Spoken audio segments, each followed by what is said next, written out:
From Mortal to Divine, a Cultivation Epic, Episode 3. Dad, what's the deal with those grave-robbing dogs? Do they eat corpses? After dealing with the cat demon from the Zhou family, the two masters of the Chen family enjoyed a couple of quiet days. However, it was clear to Chen Lagu that his son, Chen Xiaobian, who couldn't hide things, had something on his mind these days. Are you doing this on purpose? As expected, tonight, Chen Xiaobian finally couldn't hold back and brought up the question that had been bothering him to his father. Do you have to ask such disgusting questions while we're eating? Just picking the timing for asking questions is really inappropriate. Don't you think your old man has seen enough of life's ups and downs? Besides, we're just simple folks. Why bother about those things? Well, over these years, Chen Xiaobian had seen all sorts of disgusting stuff while following his father. He had long developed an immunity to it. If they got queasy about everything, they would starve to death. Ah, what can I do with you, you little rascal? Chen Lagu had no way to deal with his son's temperament, so he put down his chopsticks, lit up the cigarette. All right, I'll tell you about the matter of those grave-robbing dogs. Seeing his son almost bursting with curiosity over the past few days, enduring for these 2 days was already quite remarkable. So he began to explain the origin of these grave-robbing dogs. In the early years, during times of turmoil, the wealthy might choose a good burial spot and bury their dead with valuable items. But the poor would just hastily bury their dead anywhere, using cheap coffins made from thin boards. The lucky ones had a thin coffin, while most just used straw mats. During those years, people couldn't even feed themselves, let alone have food for animals. So these wild dogs were mostly fending for themselves in the desolate mountains and wild hills.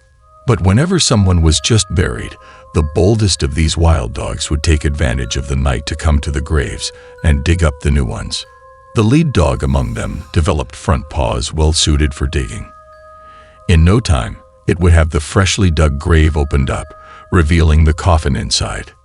In those years, the coffins for the poor were nicknamed dog-touched heads. They were made from very thin planks of wood, unable to withstand the impact of these robust wild dogs. As the grave-robbing dogs repeatedly bumped into the coffins, calluses would form on their heads. A strong bump could break through the thin wooden boards. Once the grave-robbing dog breaks through the coffin, it will drag the body out of the grave. The body that's dragged out is usually consumed first by the leading grave-robbing dog. After it devours the brain and heart, it won't pay any further attention to the rest of the body.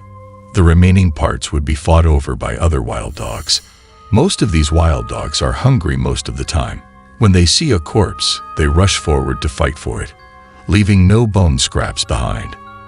As for the lead grave-rotting dog, because it consumed human brains and hearts frequently, it would inevitably become somewhat peculiar. It was highly intelligent and could live for a very long time. Many of them would fall into the demonic path, causing trouble in the area. I don't know how many years that grave-robbing dog you saw that night had lived. It used to be a creature that exclusively fed on corpses. Chen Lagu took a couple of puffs from his cigarette and finished explaining about the grave-rotting dog. He then mentioned the old dog that had helped him deal with the cat demon a few days ago. So you're saying the grave-rotting dog isn't a good thing either? After listening to his father's account, Chen Xiaobian suddenly felt goosebumps all over his body. He no longer had a favorable impression of that grave-rotting dog. It's not entirely accurate to say that. Just like the sky burial in Tibet, this human body is a vessel of karma. If it can be consumed early on, allowing the soul to move on quickly, it's not necessarily an evil act. However, Chen Lagu had a different perspective on such matters. Therefore, in terms of Taoism, the grave-rotting dogs, like the vultures in the Tibetan sky burials, could also be considered virtuous beings. Oh, I see. With his father's explanation complete, Chen Xiaobian picked up his bowl again and continued wolfing down his food. Chatty as Chen Xiaobian usually was, he closed his mouth, and the two masters fell into silence again. The atmosphere felt a bit strange. "Kid, stop beating around the bush. If you want to ask something, just say it. Don't treat me like I have constipation." But Chen Lagu knew his child too well, the one he had raised from childhood. He could tell what he was thinking just by the way he wagged his tail. "I don't really have anything to ask." His father's words struck a chord with Chen Xiaobian. Over the years, he deliberately avoided asking questions, but there was still a lingering curiosity within him. "All right, even if you don't ask, I should still tell you. I don't want to ask anything." Chen Lagu knocked out his pipe on the edge of the table, deciding not to drag on with his son any longer. "You know in your heart that you're not my biological son, right? You've been a bachelor your whole life. How could I be your real father? I'm not foolish." However, Chen Lagu's first words unexpectedly related to Chen Xiaobian's origin. "Yeah, I've been a bachelor all my life. How could I have a son?" In truth, Chen Xiaobian had understood certain things a long time ago. However, he didn't want to ask, nor did he dare to ask. He feared it might sadden Chen Lagu, and he also dreaded hearing things he didn't want to hear. This matter needs to be traced back to 19 years ago. On a full moon night 19 years ago, in order to save a friend's life, Chen Lagu came to the underground area near this coffin village to find something. However, he didn't expect the immense danger underground to greatly surpass his expectations. Not only did he fail to retrieve the item he was after, but he also almost lost his life. In the critical moment, Chen Lagu risked his life to momentarily delay the situation and managed to escape from the underground trap. By this time, Chen Lagu was left with half his life, covered in injuries, devoid of the confidence he had before going underground. Despite his condition, Chen Lagu didn't dare to rest. Fearing the creature from underground might emerge, he gathered many large stones and firmly sealed the entrance to the tunnel.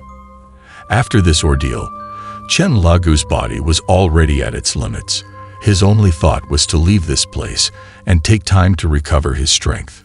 Even descending the mountain path was a formidable challenge at that point. Waves of intense pain surged through his chest, his vision turned dark, and he could collapse in these desolate mountains at any moment. Chen Lagu gritted his teeth, mustering his resolve, and staggered down the mountain path. However, the saying that bad luck follows you like a shadow proved true. Just as he entered a forest, danger emerged. In the forest, a group of animals was fighting over a corpse. At first, he thought it was a pack of wolves. But upon closer inspection, Chen Lagu's heart sank.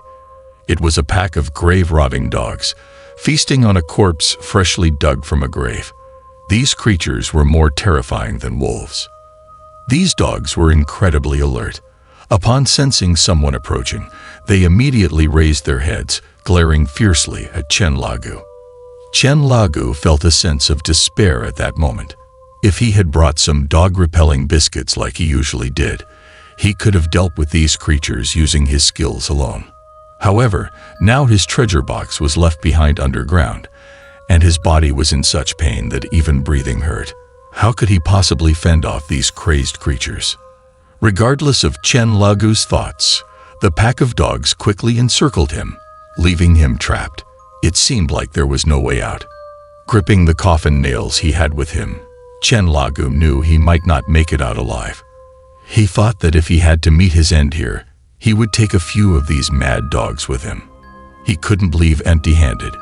In an instant, the aggressive dogs were upon him. Just as Chen Lagu was struggling, thinking that he was about to meet his end there, he suddenly heard a low growl of dogs. As if receiving a command, the pack of wild dogs ceased their attack. Listening carefully, Chen Lagu realized the barking was coming from a grave.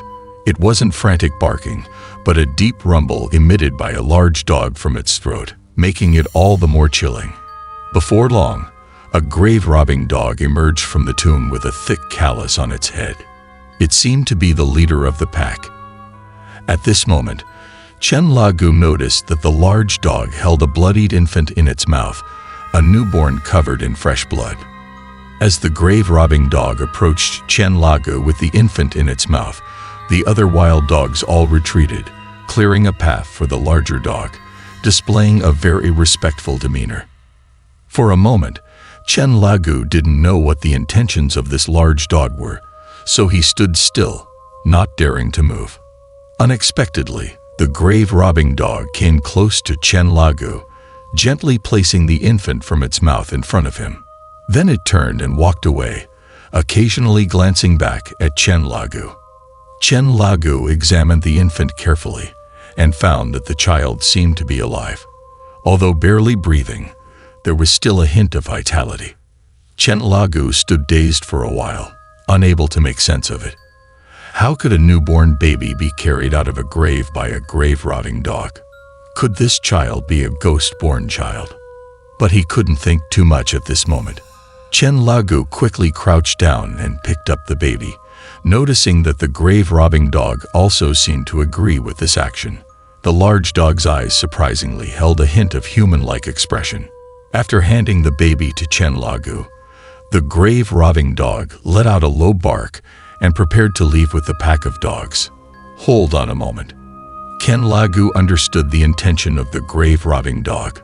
Suddenly, an idea struck him. He called out, and the grave-robbing dog, seemingly capable of understanding, stopped and turned back to look at Chen Lagu. Take this. It will be beneficial for you.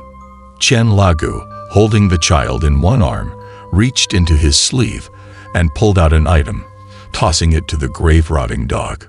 What Chen Lagu threw was a piece of millennium-old meat fungus, commonly known as teishui. For the old dog that regularly feasted on human remains, this was an incredibly helpful offering. Originally, I thought of keeping these herbs for my own long-term health, but since this big dog seems to be a benevolent being, I'll consider it a token of gratitude. Chen Lagu left the items behind and headed down the mountain with the baby. And from that point on, even after becoming acquainted with the corpse-eating dog, they teamed up to deal with numerous dangerous creatures. As for that child, it's you. As for who your parents are, I don't know. That grave lacks inscriptions or grave goods. Since that day, Chen Lagu never went mountain trekking again. He settled with Chen Xiaobian in the village at the foot of the mountain, all the way up to now. Because you were weak and sickly from a young age, and to ensure you could be well taken care of, I gave you an undervalued name, tied your hair in a braid, and adorned you with earrings.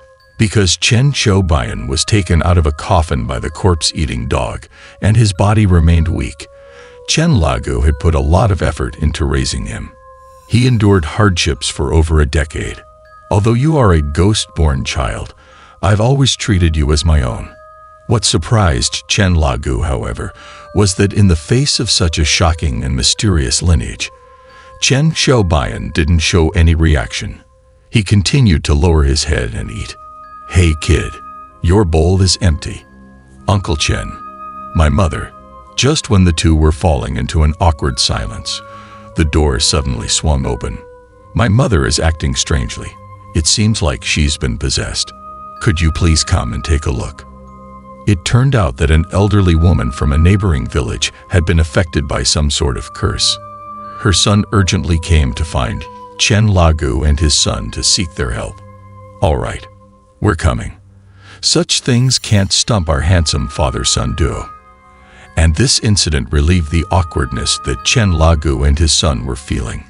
Dad, what are you standing around for? Let's go. We can eat the leftovers. Actually, in Chen Xiaobian's heart, it didn't matter who his parents were anymore. With Chen Lagu as his father, he felt it was enough. This outcome actually made him feel more at ease. Another full moon hung in the sky. There are more dangers waiting for the Chen father and son to unravel in the future.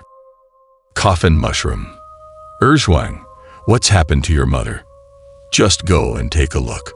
Chen and his son were pulled away from the dining table by Erzhuang from the neighboring village. They hurriedly headed to Erzhuang's house. We don't know what curse she's fallen under. She can't move at all, and has been cursing nonstop. It's really frightening. It turned out that after dinner, Erzhuang's mother suddenly felt a headache. She went to lie down on the kang to rest for a while, but as soon as she lay down, she couldn't move. Her demeanor changed as if she had become a different person, constantly uttering strange words. "You've ruined my underground dwelling, and now you want to eat my things. I won't let you die easily." Oh no, it's starting again. As the three of them were walking towards Erzhuang's house and approaching the vicinity, they heard alternating high-pitched and low-pitched cursing. "Come on, let's go and see." Having been neighbors for over a decade, Chen Lagu immediately recognized that the voice wasn't Erzhuang's mother's. He knew something was wrong and quickened his pace. "Dad, Master Chen has arrived. Watch me kill you. You old thing, you finally came. Quickly, take a look at what's happened to this old woman." Erzhuang's father and Chen Lagu had a good relationship. Seeing his wife in such a state, Erzhuang's father was sweating profusely as he stood by her side. "She's been like this since after dinner. We don't know what she's cursing about." Chen Lagu quickly approached the kang and checked Erzhuang's mother's condition. "I'll eat you alive, you damned bastard." At this moment, Erzhuang's mother seemed to be pressed down by an invisible weight. Her body couldn't move at all. Only her eyes were open, but her eyeballs were rolling. "You've meddled with my dwelling. I'll kill you." Though her body was immobilized, her mouth was non-stop. Her curses were loud and malicious. Based on her words, it seemed like Erzhuang's mother had provoked something. Chen Lagu didn't immediately react. He stood by the kang, carefully listening to the curses. The others didn't dare to interrupt him. "What was your wife up to today?" "She was doing laundry and cooking." "What else?" After listening for a while, Chen Lagu had a general idea. He turned and asked Erzhuang's father about his wife's activities throughout the day. "Dad, you only know how to drink. Didn't my mother go mushroom picking today?" "She did, and she ate quite a bit in the evening." Erzhuang's father had had a bit to drink, so he wasn't very coherent in his speech. He quickly interrupted. "Are those mushrooms at the door?" "Yes, those." When Chen Lagu heard the word mushrooms, he turned to look in the direction of the table by the door. "I could smell the putrid odor as soon as I entered." So that's what it was. Indeed, as soon as Chen Lagu entered the house, he saw a half basket of fresh mushrooms on the table by the door. Although he sensed something was amiss, he was too preoccupied with checking on Erzhuang's mother to pay it much attention. "Dad, isn't this just a regular mushroom cap? The head is quite big. This thing isn't so simple." At this moment, Erzhuang spoke up. Chen Lagu went over, picked up the mushroom, and after inspecting it, he more or less understood. Chen Lagu split the stem of the mushroom in half with his hand. It was then that Chen Qiubian noticed the mushroom's cross-section was facing upwards, and there was actually a black line inside. "Dad, what's going on? What's up with this mushroom?" "You'll find out soon enough." Chen Qiubian found it quite strange. He had never seen a mushroom with a black line in the middle. "All right, I know. Erzhuang, go ask who went with your mother today. Let's find out where these mushrooms were picked." Chen Lagu asked Erzhuang to find a companion and bring them along. He wanted to investigate the origin of these strange mushrooms. "Dad, we're heading into the mountains again at this hour. Can't we wait until morning? Erzhuang's mother might not make it until tomorrow. No more talk. Hurry and get flashlights ready." Chen Qiubian, who had just enjoyed a few days of peace, had a headache at the thought of going to the desolate mountains in the dead of night again. But even if he was reluctant, he had to follow his old man's arrangement.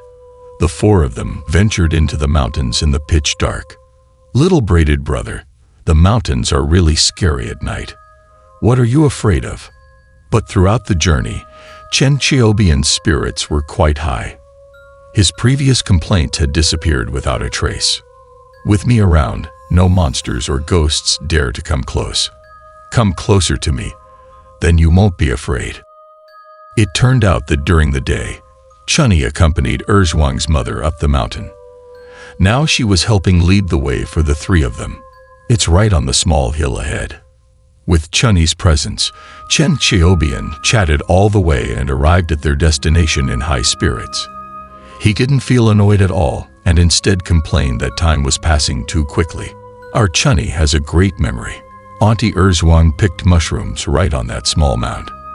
When they arrived at the slope where they had been mushroom picking in the afternoon, Chunny pointed at a small dirt mound and said that Erzhuang's mother had picked mushrooms there. Auntie Erzhuang said she discovered this, so we couldn't pick any. That's why we didn't touch them. As the three of them approached, they found the small hill covered in weeds and many piles of rubble. It's no wonder there were quite a few mushrooms here. Ah, this old lady, she should learn from her loss. Hearing Chunny's words, the group nearly burst into laughter. If everyone had picked the mushrooms, Erzhuang's mother might not have been the unlucky one. Dad, what are you doing? You little rascal, watch closely. But at this moment, Chen Lagu walked up to the dirt mound, lifted his foot, and stomped on it. Chen Lagu's foot didn't exert much force, but the ground beneath suddenly collapsed. When Chen Lagu removed his foot, everyone saw that there were several wooden boards beneath the mound. Those boards had been broken by Chen Lagu's stomp, revealing a black hole underneath. But when everyone took a closer look, they suddenly gasped in horror. Underneath the rotten wooden boards was a human skull. No one knew how many years had passed, but on those decaying boards and bones, mushrooms had grown in abundance. Oh my God! Mushrooms can even grow on coffin boards and bones. This thing is called coffin mushroom or yin mushroom. It grows in such places. Can you imagine eating something like that? At this point, Chunny and Erzhuang were so scared that they quickly moved back. Chen Xiaobian finally realized that Chen Lagu had already recognized that these mushrooms were growing on coffins. Dad, what are you doing again? At this moment, Chen Lagu threw the mushroom he was holding and crouched down, fiddling around at the entrance of the hole. Oh, you little brat, learn something. It's useful to learn this. Chen Lagu took out a bamboo tube covered with red cloth from his sleeve. As he was about to uncover it, he instructed Chen Xiaobian. This is a piece of raw chicken meat. For some things, this is an irresistible delicacy. Chen Lagu poured out a small piece of meat from the bamboo tube, had Chen Xiaobian examine it carefully, and then tossed it inside. All right, stay away from here. Keep quiet. We'll come out in a moment. Then, Chen Lagu placed the bamboo tube containing the chicken meat next to the skull with great care. Nobody knew what Chen Lagu had up his sleeve. Seeing his cautious demeanor, everyone dared not make a sound and followed him to a spot about 10 meters away from the bamboo tube. Dad, what are we waiting for here? Don't talk. You have sharp eyes. Focus on the bone and the bamboo tube. Chen Xiaobian couldn't hold back and approached his dad, whispering his question. But Chen Lagu didn't clarify things for him. He simply told him to keep his eyes fixed on the bamboo tube and the skull. Dad, you're becoming less and less lovable. Although Chen Xiaobian complained that his dad was becoming more skilled at teasing, he still listened to Chen Lagu. His eyes were fixed unwaveringly on the target. Chen Xiaobian was born in a coffin, so his eyesight was particularly sharp. He stared intently for a while, and sure enough, he made a discovery. Then the extremely decayed skull moved in an eerie manner. Dad, the skull is moving. Could it be? Could it turn into a white bone spirit? Quiet. Keep watching. Chen Xiaobian was greatly startled by this development. How could such a decayed skull possibly move? However, Chen Lagu, who was beside him, remained calm. With his dad present, Chen Xiaobian regained his courage and continued to watch the skull that was trembling incessantly. At this moment, Chen Xiaobian suddenly noticed a large centipede emerging from the hollow eye socket of the skull. In a matter of moments, from the other eye socket, another, and then 2 red centipedes crawled out. It seemed they were lured by the raw chicken meat in the bamboo tube. They quickly made their way into the bamboo tube. Dad, 2 large centipedes crawled inside. All right, retrieve the bamboo tube. Be careful not to let them escape. By now, Chen Xiaobian finally understood that his dad's real intention was to catch these 2 large centipedes. Those things move quickly. If they escape, they can't be caught again. Originally, Chen Xiaobian thought it would be simple to deal with 2 centipedes. He was about to rush over, but then he heard his dad add another sentence. Instantly, his heart tightened.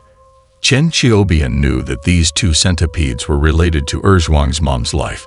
He didn't dare act recklessly. He cautiously approached the bamboo tube, thought for a moment, and finally spread the red cloth covering the tube on the ground. Yes, Chunny, doesn't your brother look handsome? He then quickly grabbed the bamboo tube and inverted it onto the red cloth. Not to mention, Xiaobian's speed was quite fast. The 2 centipedes didn't react in time and were trapped underneath. Xiaobian, you're amazing. All right, let's go back now. Erzhuang's mom is still waiting for treatment. Dad, how was that? Quick and ruthless. Chen Xiaobian thought he did a great job and immediately showed off to the people behind him. With your dad around, can he still dare to drink? He only quit for a few days, and now he's drinking again. On the way down the mountain, Xiaobian originally wanted to have a good conversation with Chunny, but the conversation between his dad and Erzhuang drew his attention. My dad almost lost his life to that fox last time, but he can't change this habit. Rest assured, that fox won't come back again. So, during the journey, Xiaobian didn't have time to speak to Chunny. He kept his ears focused on the conversation behind him. After dropping Chunny off at home, the 3 of them returned to Erzhuang's house. As soon as Chen Lago entered, he found a porcelain basin and poured the 2 large centipedes inside. Dad, how are you going to treat Erzhuang's mom? These things are poisonous. Nonsense. Don't I understand this? Watch closely. Originally, Chen Lagu thought that he would brew some medicine or soak them in alcohol to make a remedy from the centipedes. However, he unexpectedly held the live centipedes and approached Erzhuang's mom directly. Chen Lagu pulled Erzhuang's mom's hand and placed it directly into the porcelain basin containing the centipedes. These centipedes were fierce creatures. They immediately bit into Erzhuang's mom's finger. Dad, you better be sure. In case something goes wrong, you might not get to hold your grandchild. You little brat. This is using poison to counteract poison. One substance suppresses another. Although Chen Xiaobian knew his dad had the capability, seeing the 2 centipedes biting Erzhuang's mom's finger still frightened him. Kid, in this world, within 10 steps, there's always an element that counters another's poison. This big centipede grows in dead human bones. It's specifically designed to counteract the poisonous properties of the coffin mushroom. Chen Lagu explained and demonstrated his folk remedy step by step to Chen Xiaobian. Chen Xiaobian understood his dad's intention and kept watching closely. Suddenly, Erzhuang's mom's finger, which had been bitten by the centipede, turned black. The poison didn't spread as expected.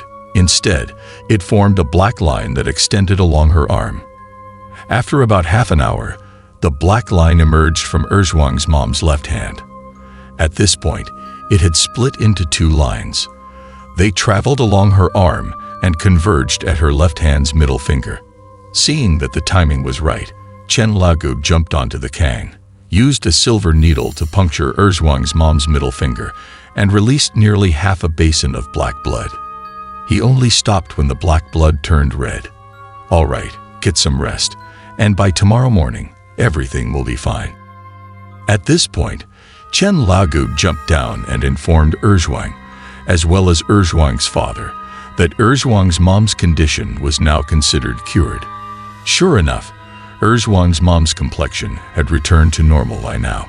She no longer exhibited the eerie behavior and cursing as before. Tomorrow morning, we'll go up the mountain, tidy up the remains, find a place to bury them, burn some paper offerings, and apologize to the spirits. All right, we'll follow your lead. Ken Lago analyzed that when Erzhuang's mom was collecting mushrooms, she must have stepped on someone else's decayed coffin, prompting the retaliation. He instructed Erzhuang's family to clean up the situation. You've all been busy the whole night. Take this small token. No need. We're all neighbors. After a night of business, the father and son from the Chen family finally prepared to head back. Dad, aren't you being a bit too straightforward? Shouldn't we accept it? What would you prefer? Are you expecting it to be like a city hospital, charging thousands for a simple cold treatment? Not necessarily, but having some extra meat on our table wouldn't hurt. By the way, Dad, what's the story about Erzhuang's dad drinking tonight? Haha, that old man drank with a monster all night and almost lost his life. What? That sounds interesting. Dad, tell me more. I didn't even talk to Chunny much tonight, just so I could overhear your conversation with Erzhuang. I don't care. You owe me an explanation. Stop bothering that nice girl. Look at you. Even though people used to say you were cute, now you're getting into this again.